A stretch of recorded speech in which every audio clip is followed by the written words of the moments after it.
Amin Chelali, enseignant-chercheur au sein du laboratoire EBISC, dans l'équipe IRA2. Donc IRA2 veut dire interaction, réalité virtuelle et réalité augmentée et robotique ambiante.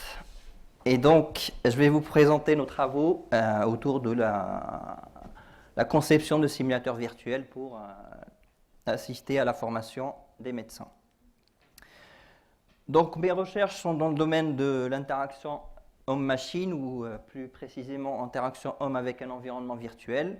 Et les problématiques que je traite essentiellement sont autour de la problématique de fidélité des simulateurs et des interactions collaboratives dans les environnements virtuels. Je reviendrai là-dessus par la suite. Et donc les applications sont essentiellement dans le domaine de la formation, donc que ce soit une formation individuelle, donc une personne qui se forme toute seule dans un environnement virtuel, ou alors avec d'autres personnes qui peuvent être soit un formateur qui assiste l'apprenant, ou alors d'autres apprenants, en fait, donc un apprentissage collaboratif en équipe. Donc, je vous ai mis une liste de personnes ou de services plutôt avec lesquels j'ai travaillé. Comme vous pouvez le voir, il y a beaucoup de médecins finalement, beaucoup d'hôpitaux. Et en gras, j'ai mis en fait les collaborateurs actuels. Donc, comme vous pouvez le voir, en fait, c'est dans le territoire, entre autres le centre hospitalier sud-francilien, mais également le Lab for Sims avec le professeur Benamou. Et donc, je vous présente le contexte de nos travaux. Donc, la présentation du professeur Benamou était une très bonne introduction pour ma présentation parce qu'il y a quand même un constat actuellement qu'il y a beaucoup d'erreurs médicales. Donc, on les voit aussi dans des news en ce moment. Et donc, les autorités ont commencé à se pencher sérieusement sur la question. Donc en 2012, il y a eu le rapport de la Haute Autorité de Santé qui suggérait que les professionnels ne devaient pas faire leurs premières interventions sur un patient. Et donc on a eu la réforme de 2017-2018 du troisième cycle des études médicales où la formation par la simulation a pris une place importante. Le problème, c'est qu'actuellement, il n'y a pas d'outils technologiques qui permettent d'assurer cette transition vers la formation par la simulation. Donc, quand on parle de simulation, il y a différents types de simulation comme on a vu tout à l'heure. Nous, on se concentre sur la réalité virtuelle qui semble être une technologie prometteuse pour former les médecins. Et donc, nous particulièrement, on s'intéresse à cette problématique de la fidélité des simulateurs. Et donc, je vous ai mis en fait la définition de la fidélité telle qu'on l'entend nous. Et donc, c'est tiré du domaine de l'aviation finalement, parce qu'on en parlait tout à l'heure.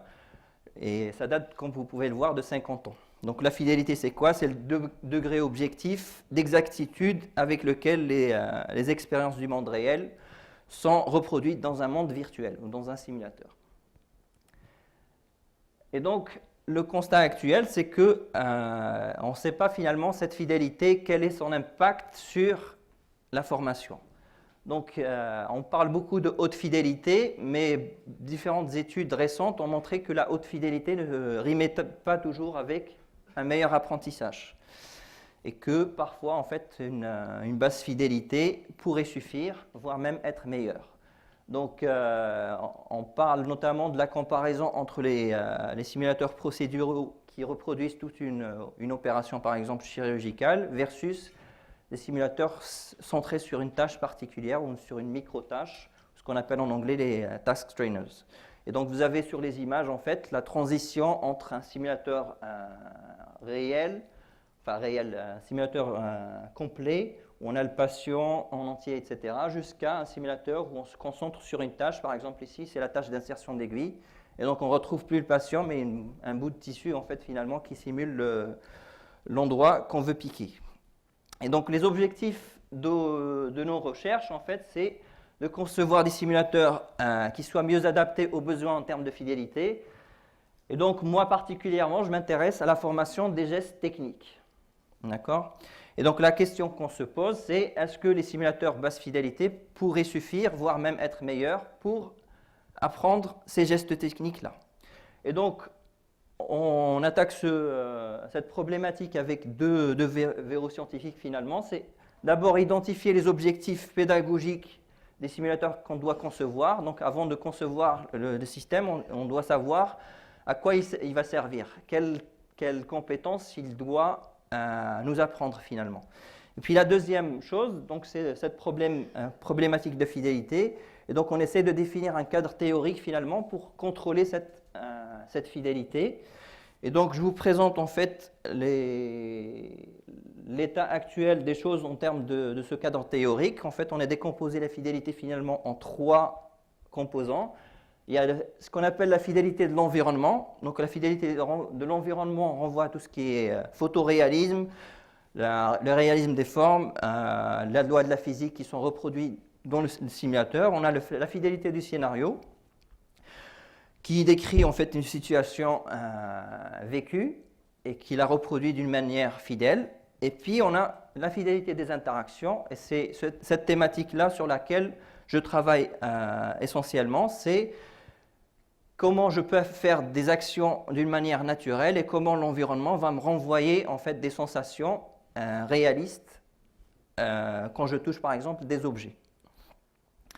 Je vous détaille rapidement en fait notre méthodologie de travail, donc qui est une méthodologie issue du domaine de l'interaction en machine qu'on appelle méthodologie de conception centrée utilisateur, c'est-à-dire qu'on met le futur utilisateur du système au centre en fait de la conception de nos systèmes. Et donc, on ne se base pas sur les technologies, mais sur l'utilisateur d'abord. Donc, on passe par 3 étapes que je vais vous détailler avec des exemples concrets.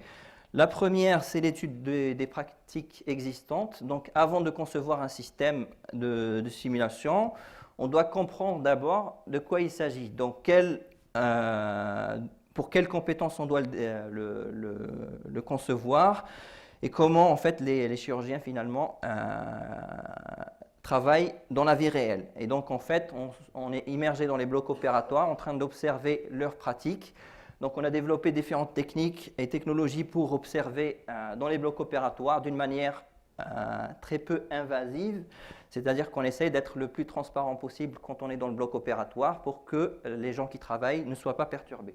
Donc, on a différentes caméras, prises de vue, et on se focalise en fonction du besoin sur le geste ou sur la communication au sein de l'équipe, etc. À partir de ces données, en fait, on va travailler ensuite, nous, pour concevoir nos simulateurs. Et donc, pour notre part, en fait, on se concentre sur la conception des techniques d'interaction et des interfaces utilisateurs qui permettent de simuler au mieux le geste technique que va apprendre la personne qui va utiliser le système. Je vous donne un exemple concret ici. Donc, nos observations nous ont montré par exemple qu'un chirurgien apprenant en fait, était guidé par un expert. Donc là, c'est la forme actuelle en fait, d'apprentissage par compagnonnage. Et en fait, on s'est dit que c'était intéressant justement de garder cette forme d'apprentissage parce que ça permet justement une interaction entre l'expert et le novice qui permet un transfert des connaissances plus grand en fait. Donc l'expert va prendre la main du novice pour lui montrer le geste et on a essayé de reproduire ça à travers des interfaces. Donc vous avez des interfaces à retour de force ici qui permettent à un expert de guider le novice pendant qu'il fait le geste et pareil, le novice peut aussi faire le geste et être supervisé en quelque sorte par l'expert. Donc ça peut être soit en présentiel, soit à distance. Donc ça, c'est un exemple concret d'interface qu'on a développé. Et la troisième phase, finalement, c'est la plus importante, c'est de montrer que ces technologies qu'on développe finalement marchent. C'est la phase d'évaluation. Et donc, on passe par différentes techniques d'évaluation expérimentale. Je vais vous donner quelques exemples concrets. Donc là, on a en fait, ça c'était pendant que j'étais aux États-Unis, on avait développé un simulateur virtuel qui avait pour objectif de remplacer un simulateur physique. Donc, c'est des gestes de la laparoscopie dont on avait parlé tout à l'heure.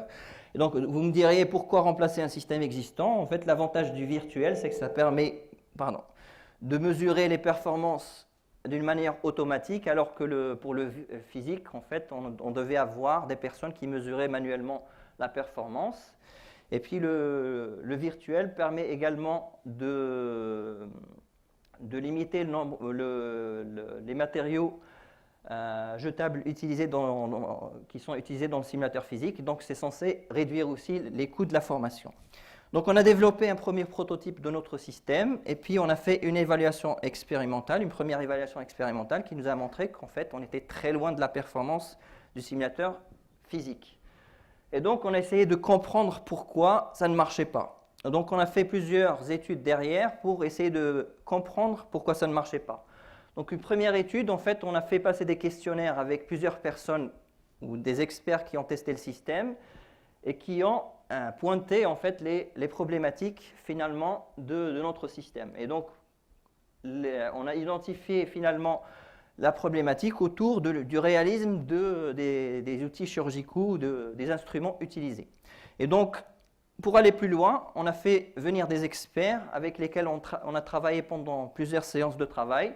Donc, on leur donnait le système physique, le système réel, le système virtuel. Ils comparaient et ils nous expliquaient en fait en termes de sensations. Voilà les sensations qu'on sent ici, voilà les sensations qu'on ne sent pas finalement de l'autre côté. Ils nous ont expliqué finalement qu'est-ce qu'il faudrait faire pour améliorer le système. Et donc, on a développé un nouveau prototype de notre interface avec une deuxième étude expérimentale, la même que la première. Et on a vu, en fait, finalement, qu'on se rapprochait. On n'était pas encore au même niveau que le physique, mais on arrivait quand même à avoir un niveau de performance assez proche du système physique. À noter qu'en fait, on arrive à discriminer également les performances d'un novice par rapport à un intermédiaire et par rapport à un expert. Donc, je vais vous montrer maintenant quelques exemples de travaux concrets qu'on mène dans notre laboratoire IBISC. Donc, le premier exemple, c'est un simulateur de gestes de biopsie. Et donc, on est parti toujours d'une observation qui nous a montré qu'en fait, ce geste-là se base beaucoup sur les sensations haptiques, c'est-à-dire le retour de force quand on fait pénétrer l'aiguille dans le tissu. Donc, on a essayé de développer un système à retour de force qui permet de reproduire ce geste-là. Et en fait, on s'est intéressé par la suite à toutes les interactions supplémentaires qui ne sont pas je dirais pas essentiel pour le geste lui-même, mais autour du simulateur finalement, parce que finalement le simulateur, pour l'utiliser, on a besoin d'autres types d'interactions pour l'utiliser. Et donc on s'est intéressé à la problématique de comment changer le point de vue de l'utilisateur pendant qu'il fait le geste d'insertion de l'aiguille. Et donc on a comparé deux techniques d'interaction, une dite naturelle, donc haute fidélité, qui se base sur le suivi du point de vue de l'utilisateur ou de sa tête finalement, avec des capteurs, versus une technique basse fidélité qui se base uniquement sur l'utilisation de l'interaction tactile sur un écran, et voir en fait quelle était finalement la technique qui permettait d'améliorer cette tâche-là de navigation ou de changement de point de vue dans le simulateur. Et donc, pour vous montrer aussi qu'en termes d'interaction, de fidélité de l'interface, on a reproduit en fait la forme de l'aiguille de biopsie et qu'on a imprimé avec une imprimante 3D pour assurer en fait la fidélité de l'interface finalement du geste d'insertion de l'aiguille. Et donc les résultats en fait étaient assez intéressants parce que finalement la technique basse fidélité permettait d'avoir une meilleure performance pour cette tâche-là. Et donc ça suggère quelque chose de très intéressant parce que finalement, le choix des techniques d'interaction dans un simulateur peuvent avoir une influence très importante sur les performances, sachant que ces performances-là, c'est ce qui va être utilisé pour mesurer finalement l'apprentissage. Et donc si on a une mauvaise interface, finalement, l'apprentissage, même s'il se fait, on ne le voit pas à travers les performances des utilisateurs. On a fait une deuxième étude, donc là c'est une étude qui est en cours, donc je ne vous donnerai pas les résultats détaillés, mais je vous expliquerai juste la problématique sur laquelle on s'est penché. Donc là, on est sur des gestes de microchirurgie. Donc là, comme vous pouvez le voir, en fait, les chirurgiens utilisent des microscopes pour manipuler des outils et observer avec une augmentation de la taille de l'image le site chirurgical. Et donc la question qu'on s'est posée ici, c'est est-ce que voir la main pendant qu'on manipule les outils est important pour ce type de geste? Donc on a essayé de reproduire en fait quelque chose qui ressemble en quelque sorte à notre environnement de microchirurgie, et on a défini une tâche propre à nous en fait finalement, qui consiste à manipuler avec deux outils des objets avec précision. Donc là, dans notre condition expérimentale, on avait deux conditions, une où on voyait les mains et une où on voyait juste les outils. Et donc on a développé tout un système de réalité virtuelle avec casque et bras à retour de force qui permettait de simuler ce geste-là. Et donc je vais vous montrer des vidéos. Donc on a utilisé des gants de données pour traquer les mains de l'utilisateur. Et donc vous allez voir en fait les deux conditions expérimentales ici et ici. Et la tâche consiste à déplacer en fait des cubes d'un côté et de l'autre. Et donc on s'entraîne en fait à des tâches de coordination entre les yeux et les mains, et qui est bimanuel. Quelque chose d'important aussi, c'est qu'on a fait ou développé aussi le prototype physique du même système. Et ça, c'est pour étudier le transfert en fait finalement de l'apprentissage du virtuel vers le réel, pour savoir si notre simulateur permettait également de transférer ce qu'on a appris dans le virtuel vers un monde réel. Donc là, l'expérimentation est en cours. On devrait présenter les résultats très prochainement. Et puis le dernier exemple que je vais vous présenter, c'est la formation en équipe, parce que finalement, on s'est aperçu qu'un chirurgien, certes, il a besoin d'apprendre des gestes, mais il a besoin d'apprendre d'autres compétences qu'on appelle les compétences non techniques, notamment la communication avec son équipe. Donc vous voyez qu'en fait, dans le bloc opératoire, c'est une équipe qui est en train de travailler ensemble. On voit même l'anesthésiste juste les pieds de l'anesthésiste qui est derrière. Et donc là, on a essayé de reproduire ça dans un environnement virtuel. Et donc ça supposait en fait avoir un environnement partagé entre plusieurs personnes. Donc c'est un projet qu'on a fait avec des étudiants de la formation GEAN, dont Michel va parler cet après-midi. Et donc on a conçu un environnement virtuel collaboratif qui permet à deux ou plusieurs personnes en fait d'apprendre ensemble. Et donc le scénario, c'est un scénario assez simple qu'on a essayé de reproduire. C'est un chirurgien avec un infirmier et travaillent ensemble. Donc la communication consiste à demander en fait à l'infirmier d'aller chercher des outils dans la salle, et puis l'infirmier va les chercher pour que l'opération continue. Donc vous voyez en fait le déplacement de l'infirmier qui va chercher les outils pour le chirurgien. Et donc la problématique importante ici, c'est qu'en fait on a développé des interfaces en fonction du besoin de la tâche. C'est-à-dire que l'infirmier en fait a besoin de se déplacer.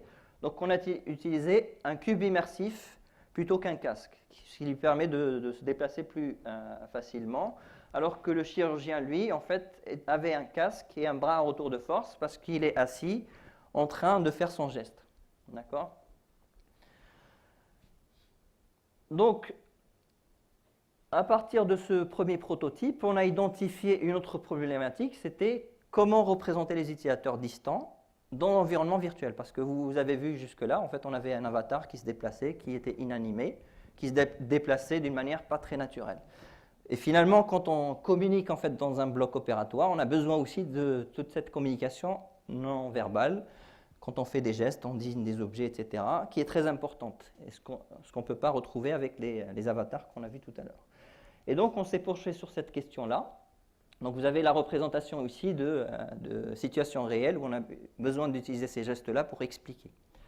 Et donc, on s'est penché sur comment représenter les utilisateurs distants dans un environnement virtuel collaboratif. Et donc, on a comparé deux représentations possibles, une basée sur des nuages de points. Donc là, on utilise une caméra de profondeur qui va capturer la personne en 3D et la représenter sous forme de nuages de points. D'accord ? Donc, c'est un peu de la réalité mixte. Et puis, on a la représentation classique sous forme d'avatar, sauf que l'avatar, contrairement à ce qu'on a vu tout à l'heure, celui-là, on l'a animé avec des points clés. Donc, on retrouve en fait des points clés du squelette de l'utilisateur et on les transmet à cet avatar pour l'animer. Et on a comparé en fait ces deux formes de représentation dans un environnement collaboratif. Donc là aussi, on a fait une tâche fictive pour juste représenter ce qu'on appelle, nous, la communication spatiale. Donc ça consistait à faire deviner à l'autre des objets qui sont à côté de moi en faisant des gestes et en me déplaçant dans l'espace. Donc on avait deux utilisateurs distants qui communiquaient à travers leurs avatars. Et en fait, ce qui est intéressant, c'est les résultats. C'est qu'en fait, on a montré que l'avatar qui est finalement sous forme de nuage de points, qui est moins réaliste en termes de photoréalisme, finalement, est beaucoup plus efficace dans cette tâche-là, parce qu'il a ce qu'on appelle une fidélité cinématique plus grande, parce qu'en fait, il se déplace de manière plus naturelle que l'avatar qui est animé, où il y a des erreurs justement de mesure, de capteurs, qui font qu'il ne se déplace pas exactement comme on souhaiterait. Et donc, pour conclure, en fait, finalement, à travers ces études, donc juste un retour d'expérience avant de conclure sur le problème de problématique scientifique. Donc, retour d'expérience sur les recherches dans ce domaine. Donc, c'est travail pluridisciplinaire avec plusieurs acteurs. Donc, on a besoin d'experts finalement. On a besoin aussi de formateurs. On a besoin des étudiants pour tester nos systèmes, mais on a besoin aussi des gens qui manipulent la technologie. Et c'est des recherches appliquées qui répondent à des besoins ou des enjeux sociétaux. Et puis les difficultés qu'on rencontre finalement dans ce domaine-là, c'est la disponibilité des praticiens et l'accès à l'hôpital, parce que en fait, ce n'est pas vraiment un problème d'envie, parce que je pense que les praticiens ont envie de participer avec nous en fait, à développer ces outils-là, c'est juste qu'ils n'ont pas forcément le temps. Un autre problème, c'est l'évaluation de ces systèmes. C'est qu'en fait, on ne sait pas toujours comment évaluer, comment faire en fait pour avoir ou être crédible derrière avec ces outils-là. Et puis, je finis avec le verrou technique et technologique et scientifique aussi, qui empêche finalement l'utilisation réelle de ces systèmes-là dans la formation. Et finalement, c'est pour moi cette problématique de fidélité des interactions, parce que tant qu'on n'arrive pas en fait à faire en sorte que l'interaction de l'utilisateur dans ces systèmes-là soit assez réaliste, on tombe en fait dans ce qu'on appelle l'incompréhension ou la mauvaise performance en quelque sorte des utilisateurs, et du coup ça limite vachement le développement de ce système. Donc juste pour conclure, on a actuellement 3 projets qui démarrent avec le centre hospitalier sud-francilien, et également un projet qu'on a démarré, enfin, qu'on a soumis à l'ANR avec le Lab4Sims. Et donc juste pour finir sur cette problématique de fidélité des interactions, donc je ne sais pas si vous connaissez ce qu'on appelle l'uncanny valley ou la vallée dérangeante. Donc c'est une théorie issue de la robotique qui dit en fait que plus on se rapproche finalement de la représentation humaine pour un robot, plus on tombe en fait dans une vallée dérangeante, parce que l'humain synthétique finalement nous perturbe plus qu'autre chose. D'accord ?